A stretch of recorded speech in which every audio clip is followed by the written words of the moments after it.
Anybody here? Yeah. Great.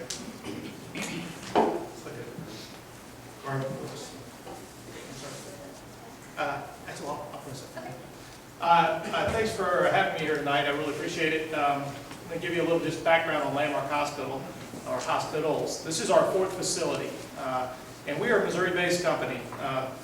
By way of introduction, my business partner, my name is William Kapp, and my business partner is Mike Norman. And unfortunately, he prefers the weather in Jacksonville this time of year versus Columbia, although I told him it's probably just as warm here as it is in Jacksonville. But he does pass his regards on to everyone and looks forward to meeting everybody as well. I am a practicing orthopedic surgeon in Cape Girardeau, Missouri, and I've been there about 15 years. We got started in the LTAC business because we didn't have an LTAC in Cape Girardeau. I sat on one of the boards of the hospitals. We had looked at this concept in the late 90s and decided it really wasn't for us at the time. So what we decided to do was delay the project, and then in about 2003, 2004, I actually met Mike Norman. He was in the process of trying to figure out, start an LTAC company, and we were looking for a location, and the demographics fit Cape Girardeau very well. We're not, certainly not the size that Columbia is, but we share the same challenges, if you will, with regard to patient care. The types of patients we take, and what you have to think about, we call it, the industry nomenclature for our hospital is called an LTAC, or a long-term acute care hospital. We actually think probably a more accurate term for it is a critical care hospital. Meaning, and these are not for, we're not a rehab hospital, we're not interested in the types of patients that rehab hospitals would normally take. Our patients are really the sickest of the sick. Our patients are the ones that are in the ICU, or if you don't have an LTAC in your community, sometimes they can be there for 30 days, 60 days, 90 days. These are patients that are very, very sick, that require everything from mechanical ventilation, the breathing tubes, to feeding tubes, to, what we would call in the industry the traditional train wreck patient.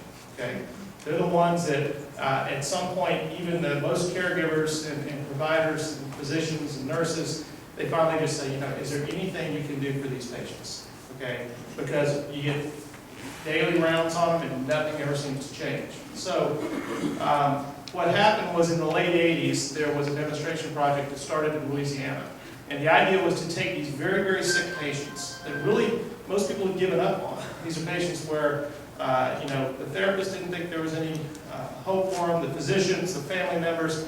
And the concept was take these patients and let's make them commit one way or the other. Okay, we'll either take them and we're going to work them hard, we're going to aggressively rehab them, we're going to treat them aggressively with, trying to get them off of the breathing tubes, and we're going to make them commit. Either they're going to do really, really well, or they're not going to make it.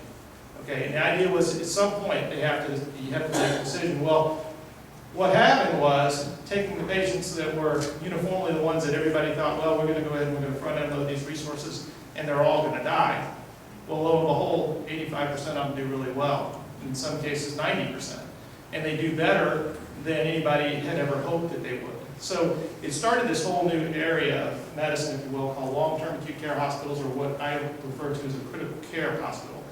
And what we do is we work in partnership with the short-term acute care hospitals. In this case, it would be Boone Hospital Center and also the university. And the patients, once they're there, their acute phase of their illness is over, but they're stable. However, they need time to get better. Okay, those are the patients we look at. And the way we work in tandem with the local acute care hospitals is that they have done everything they need to do for this patient, but what they can't afford is to leave that patient in the ICU for 30 days, 60 days, or 90 days. Not only is it not financially feasible, but that bed that is in that ICU is a bed that only would go for, let's say, somebody who's having an open heart surgery. They may need that critical care patient bed, or they may have a burn patient, they may have some other patient whose illness is far more critical, however, there's no place to send these patients. So, with that in mind, we started our first LTAC in Cape Girardeau, and I should say there are probably about 350 of these hospitals nationwide. There's an uneven distribution of these hospitals. They tend not to be in CON states. Most of these hospitals are probably in Texas and Louisiana, although in Missouri there are probably going to be close to about 12 when we finish this hospital here in Columbia. In Cape Girardeau, the closest prior to the Cape LTAC getting started, the closest one was St. Louis. So we could have patients in St. Louis, or in Cape Girardeau, our patients that we've been following for weeks, and then they needed to be transferred. Well, the closest place was St. Louis. A lot of times the families didn't want to be transferred. A lot of times the patients didn't want to be transferred. The physicians a lot of times didn't want to give up care of the patients. And more importantly, even if the patient got transferred, a lot of times the family members couldn't see them because they were, in downtown St. Louis near Barnes Hospital. There was no place for them to visit. A lot of people from Cape Girardeau, we have a lot of rural patients. The big city just doesn't thrill them. If they can avoid the big city, they try to avoid the big city. And if you take their loved one and you put them up there, and not just for a short visit, but for 30 days, it is very disconcerting, not only the family, but also the patient. So we started in Cape Girardeau and opened our first hospital in January of 2006. And shortly thereafter, we opened a hospital in Joplin, Missouri, and we also have one in Athens, Georgia that is open now. And then Columbia will be our fourth facility. Like I said, we are a Missouri-based company. We're based out of Cape Girardeau. Most everything we do, is Missouri-based. All of our staff, all of our support staff is out of Missouri except for our Athens facility. So we're, like I said, very excited about coming to Columbia, and it has been, your planning and zoning process has been interesting. So I will tell you, we're very glad to be here. We're glad we managed to negotiate the hurdles to get here.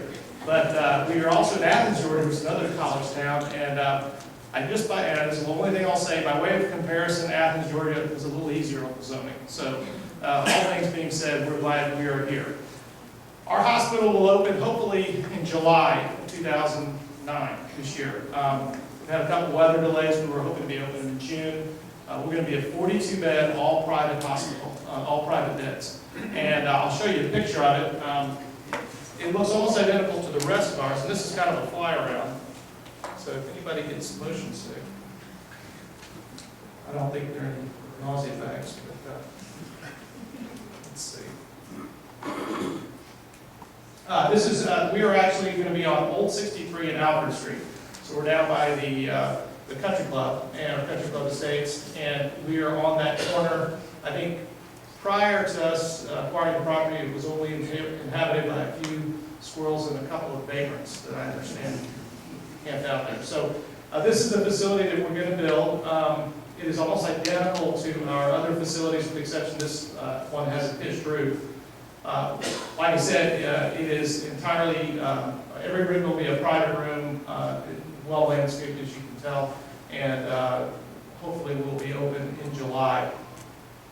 Our feeder hospitals, if you will, or the patients that hospitals we're going to work with are going to be obviously, and we've already started in cooperative measures with Boone and University. We're going to benefit both facilities here.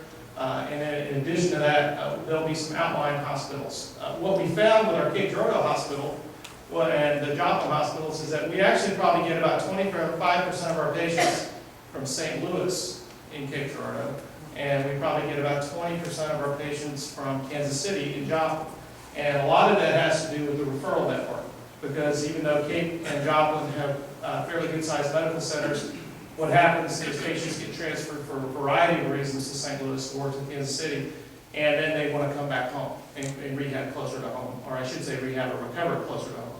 So this is the facility we're going to build. As we get started, I'll give you some